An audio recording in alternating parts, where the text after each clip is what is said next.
Welcome to English Through History. If you enjoy the content, please subscribe or leave us a review. It helps us to create more content and is appreciated by our small team here. We hope you enjoy today's episode. The internet is ever present in our world. For this channel to exist and for you to access this content, the internet is required. A world without the internet seems to many to be so alien as to be unimaginable. Yet, for those of us of a certain age, we do remember the world without the internet. Or do we? The history of the internet is a fascinating journey of technological innovation, collaboration, and societal transformation. And it's been around longer than we think. In today's episode, we will be looking at how the concept of the internet formed and its incredible integration into what it is now, for most of us, a necessity. Finally, we'll look at attempts to regulate it and why we should and we shouldn't. So before we start, I'd like to preface the episode with a reminder that this is primarily a history channel, and as such, I'll try to keep the technical jargon to a minimum.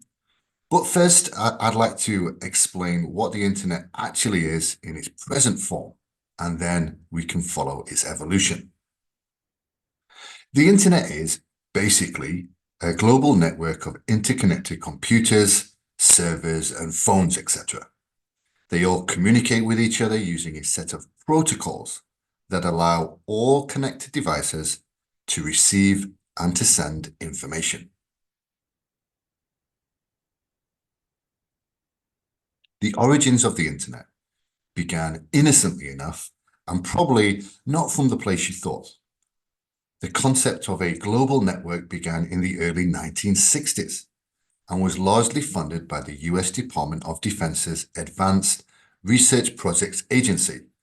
That acronym is ARPA. In 1969, ARPA launched ARPANET, the first packet switching network and a precursor to the internet. The initial purpose was to allow multiple computers to communicate on a single network, and this was mainly for academic and military research.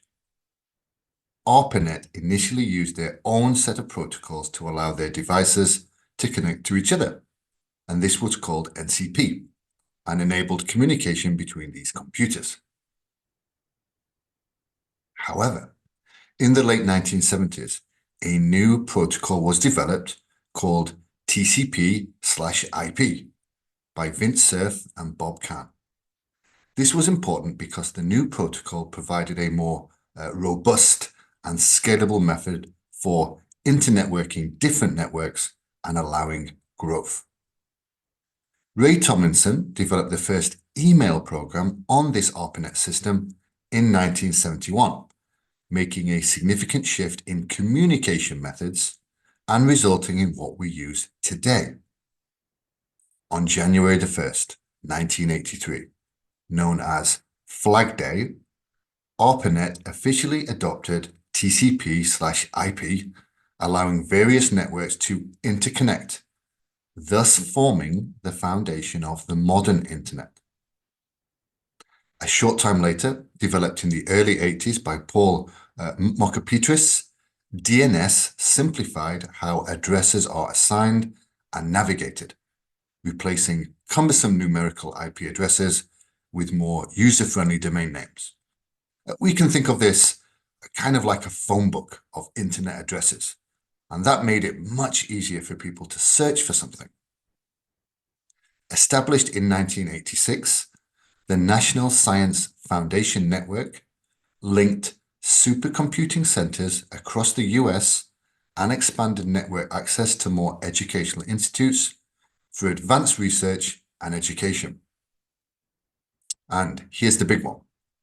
In 1989, Tim Berners-Lee, a British scientist, created and proposed the World Wide Web, WWW. This is an information management system to link documents. And amazingly, he decided to share this information patent-free to allow others to freely use the system. This crucial choice created the free internet as we know it today. The first website went live in the early 90s, introducing the concept of web pages and browsers. With web pages come web browsers.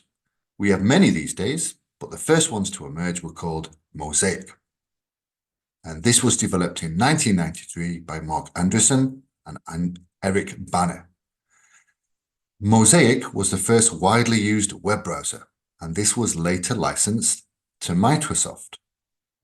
Then, another browser called Netscape Navigator was launched in 1994, and it became the dominant web browser, leading to what was known as the browser wars with Microsoft's Internet Explorer, leading to each company trying to outdo the other with a better product. The mid to late 1990s saw a surge in internet-based companies, leading to rapid commercialization and significant investment in internet infrastructure. This was known as the dot-com boom. This led to stocks and shares in web-based companies and startups. Of course, what goes up also goes down, and later dot-com crash impacted many companies. The internet evolved to support more interactive and user-generated content, leading to the rise of platforms like blogs, wikis, and social media. Sites like MySpace in 2003, Facebook in 2004, YouTube in 2005, and Twitter in 2006 transformed social interactions online. The release of the iPhone in 2007 marked the beginning of widespread mobile internet access, further accelerated by the proliferation of other smartphones and tablets. Increased broadband availability and widespread adoption of wireless connections, Wi-Fi, made high-speed internet more accessible. The concept of Wi-Fi had been around for a while, but it hadn't been integrated widely until the era of the smartphone. Services like Amazon Web Services, AWS, and Google Cloud revolutionized data storage and computing power. Instead of storing things locally on your computer or phone, you can now store data in remote places, allowing for greater access to information and a less expensive experience for the user. Modern technologies include the connectivity of everyday devices from home appliances to cars, created a more integrated digital environment.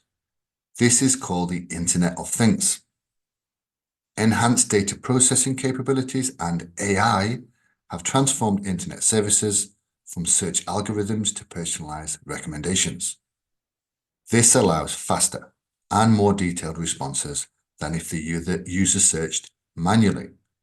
The intelligent computer system theoretically can interact with us and solve problems not unlike a human can. But as the internet grew, so did concerns over privacy, security, and data protection.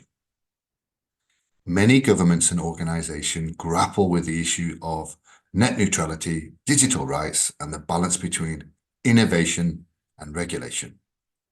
However, one country has both designed and implemented a remarkably restrictive censorship model. China's Great Firewall, officially known as the Golden Sheet Project, is a sophisticated and extensive system of internet censorship and surveillance.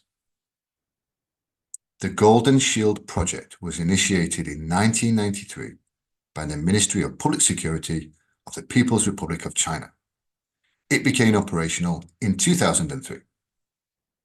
The primary aim was to control and monitor internet traffic, ensuring that content deemed undesirable by the government was inaccessible to Chinese users.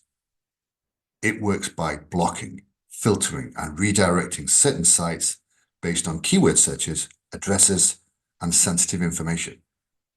For example, searching for information on, let's say, Tiananmen Square would be impossible to access through this firewall. Not only does it restrict, but it also monitors the internet traffic and searches for dissenting voices, often using human monitors for enforcement. This impacts the internet in many ways. Foreign websites and services are just blocked, such as Google, Facebook, YouTube, and most news outlets. This, of course, affects the ability to control the news, what the people have access to. This strict social control leads to an increase in propaganda and an uneven information space. To conclude, the internet has reached remarkable heights, from its lowly origins as a basic communication program to the era-defining technology that has changed the course of human development. We are still dealing with how to manage the technology responsibly. For the potential of AI to the dangers of cyber criminals, the internet still has many iterations left.